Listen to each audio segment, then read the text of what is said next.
سورۃ اللیل مکی ہے. لیل مانے رات. قرآن پاک کی ترتیب کے اعتبار سے اس کا نمبر 92 ہے. نزول کے اعتبار سے اس کا نمبر 9. اس میں 21 آیتیں ہیں. بسم اللہ الرحمن الرحیم. اللہ کے نام سے شروع جو بہت زیادہ مہربان نہایت رحم کرنے والا. واللیل اذا یغشا. رات کی قسم جب وہ رات چھا جائے اور سب کو تاریکی میں ڈھانپ لے. والنہاری اور دن کی قسم اذا تجلا جب وہ روشن اور منور کر دے کہ وہ ساری چیزوں کو روشن کر دیتا ہے. وما خلق الذکر والانثى اور اس رب کی قسم جس نے مرد اور عورتیں بنائیں. ہر چیز کو مذکر اور مؤنث میں تقسیم فرمایا. ان قسموں کا ذکر کر کے جو بات بتائی جا رہی ہے یقیناً ہمارے لیے بہت اہم ہے. عربوں کا اسلوب یہ ہے کہ جب وہ قسم کا ذکر کرتے ہیں تو دو وجہ سے. ایک تو یہ کہ سامنے والے کو یقین دلانے کے لیے کہ میں سچ بول رہا ہوں. دوسری وجہ یہ ہے کہ سامنے والے کی غفلت کو دور کرنا. تو یہاں پر جو قسمیں ہیں یہ ہماری غفلت کو دور کرنے کے لیے ہیں کہ ہم اگلی بات توجہ سے سماعت کریں.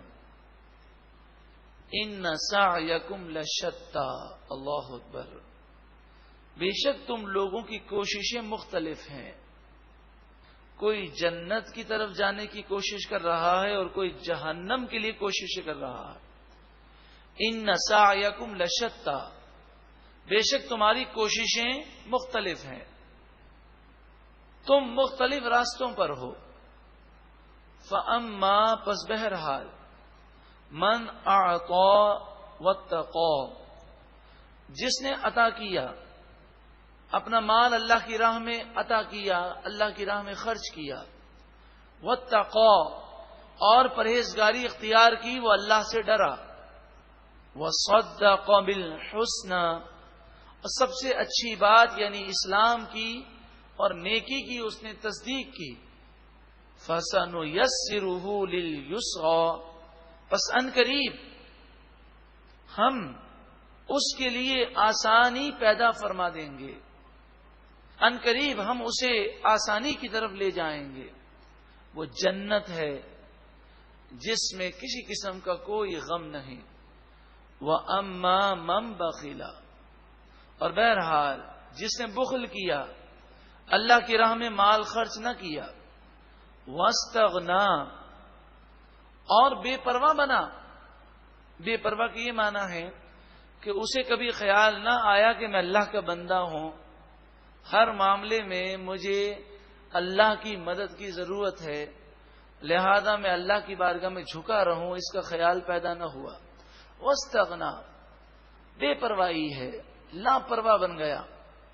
وَكَذَّبَ اور جھٹلا دیا بالحسنى سب سے اچھی بات کو یعنی اسلام کو جھٹلایا. فَسَنُيَسِّرُهُ لِلْعُسْرَى پس ان قریب ہم اس کے لیے مشکل پیدا کر دیں گے, اسے مشکل کی طرف لے جائیں گے. اور سب سے بڑی مشکل وہ جہنم ہے جس میں جو کافر جائے گا پھر دوبارہ نکل نہیں سکے گا. وَمَا يُغْنِي عَنْهُ مَالُهُ إِذَا تَغَدَّى اور اس کا مال اسے اللہ کے عذاب سے نہیں بچا سکے گا. اذا تغدى جب وہ ہلاک ہوگا, جب وہ ہلاکت میں پڑے گا تو اس کا مال اس کے کام نہیں آئے گا. پیچھے آسانی اور مشکل کا ذکر ہے. جو نیکی کرتا ہے اس کے لیے زندگی آسان ہوتی ہے, اور گناہ کرنے والے کے دل سے پوچھئے کہ حقیقی سکون کبھی گناہ کرنے میں آ ہی نہیں سکتا. ان علینا للہدی بے شک ہم پر ضرور ہدایت دینا ہے. یہ ہمارے ذمہ کرم پر ہے کہ ہم لوگوں کو ہدایت دیں گے. وَإِنَّ لَنَا لَلْآخِرَةَ وَالْأُولَى اور بے شک ہمارے لیے ہی آخرت ہے اور دنیا ہے. یعنی دونوں کے مالک ہم ہیں. اللہ تعالیٰ فرماتا ہے میں مالک ہوں. فَأَنذَرْتُكُمْ نَارًا تَلَظَّىٰ، پس میں تمہیں اس آگ سے ڈراتا ہوں جو بھڑک رہی ہے. لا يصلاها الا الاشقى، اس آگ میں صرف اور صرف بدبخت جائے گا.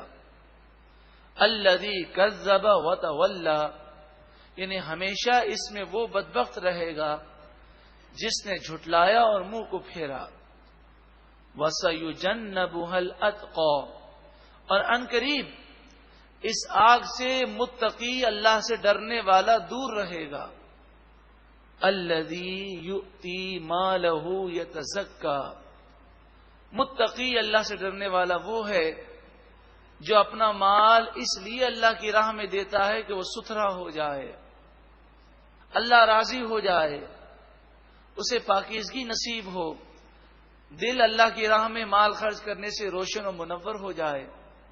وَمَا لِأَحَدٍ عِندَهُ مِن نِعْمَةٍ تُجْزَىٰ، وہ جب کسی پر احسان کرتا ہے، کوئی نیکی کرتا ہے، تو اس پر کسی کا احسان نہیں جسے وہ چکا رہا ہو، وہ اللہ کی رضا کے لیے نیکی کرتا ہے. اس سورہ مبارکہ کا شان نزول اس طرح ہے کہ حضرت ابوبکر صدیق رضی اللہ تعالی عنہ نے جب امیہ بن خلف کو دیکھا کہ وہ حضرت بلال رضی اللہ تعالی عنہ کو قمیص اتار کر تپتی ہوئی ریت پر شدید گرمی کے عالم میں زمین پر لٹا رہا ہے اور سینے پر بھاری پتھر رکھ رہا ہے، پھر آپ کو کوڑوں سے مار رہا ہے، پھر آپ کو گلے میں رسی ڈال کر نوجوانوں کو دے رہا ہے جو آپ کو مکہ مکرمہ کی گلیوں میں گھسیٹ رہے ہیں، اور وہ ایک بات کہتا ہے اسلام کو چھوڑ دے، اس نبی صلی اللہ علیہ وسلم کا دامن چھوڑ دے، اور حضرت بلال اس کے جواب میں ایک بات کہتے ہیں، احد احد، اللہ ایک ہے، اللہ ایک ہے. اور آپ کہتے ہیں میں اسلام کو اور نبی اکرم صلی اللہ علیہ وسلم کے دامن کو کبھی نہیں چھوڑوں گا، تجھے جان سے مارنا ہے تو مار دے.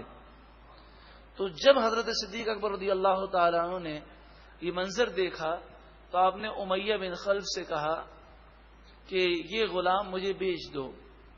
تو امیہ بن خلف نے آپ کو یہ غلام بہت ہی مہنگا بیچا، اور ہر مرتبہ ایک سودا طے کر کے وہ پھر جاتا، کہتا نہیں یہ بھی دو گے تو اور، اچھا یہ دو گے تو میں دوں گا. اس طرح 4 مرتبہ اس نے سودا کینسل کیا اور ہر مرتبہ دام بڑھائے. اس نے جب دیکھا کہ صدیق اکبر رضی اللہ تعالیٰ عنہ اس میں بہت زیادہ دلچسپی لے رہے ہیں تو بہت ہی مہنگا، یعنی دنیا کے کئی غلام اس میں آ جائیں اتنا مہنگا آپ نے حضرت بلال رضی اللہ تعالیٰ عنہ کو خریدا اور آزاد کر دیا. تو کافروں نے پہلے تو یہ کہا کہ صدیق اکبر رضی اللہ تعالیٰ عنہ یوں تو مکے میں بہت بڑے بزنس مین مشہور ہیں، لیکن کبھی کبھی کوئی بہت پاورفل بزنس مین بھی ہو تو غلطی ہو جاتی ہے سودا لینے میں. تو ان سے غلطی ہو گئی ہے کہ اتنا مہنگا انہوں نے سودا کر لیا. حضرت صدیق اکبر رضی اللہ تعالیٰ عنہ کی تائید میں اور ان کی شان میں یہ سورہ مبارکہ نازل ہوئی کہ یہ مہنگا سودا نہیں ہے، انہوں نے تو اپنے آپ کو اللہ کے قرب کے لیے چن لیا اور یہ تو ہمیشہ کے لیے جنتی ہو گئے. تو کافروں نے جب یہ دیکھا کہ صدیق اکبر رضی اللہ تعالیٰ عنہ کے بارے میں لوگوں کو یہ کہیں گے کہ ایک حبشہ کے رہنے والے غلام کو انہوں نے اتنا مہنگا خرید لیا، ان سے سودا کرنے میں بزنس کرنے میں غلطی ہوئی ہے تو لوگ تسلیم نہیں کریں گے. تو پھر کافروں نے ایک نئی بات کی، کہنے لگے کہ ہو سکتا ہے حضرت بلال کے خاندان میں آبا و اجداد ایسے گزرے ہوں کہ جنہوں نے صدیق اکبر رضی اللہ تعالیٰ عنہ کے آبا و اجداد پہ کوئی احسان کیا ہو. آج جو ان کی مالی پوزیشن ہے ہو سکتا ہے اس احسان کی وجہ سے ہو، تو وہ آج اپنا یہ احسان چکانے کے لیے حضرت بلال کو آزاد کر رہے ہوں.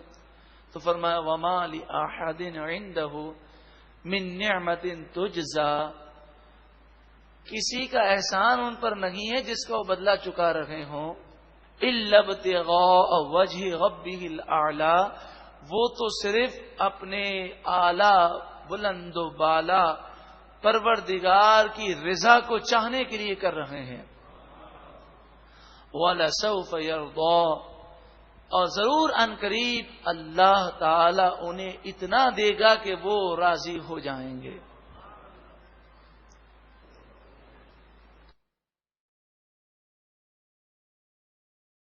سورۃ اللیل مکی ہے. لیل مانے رات.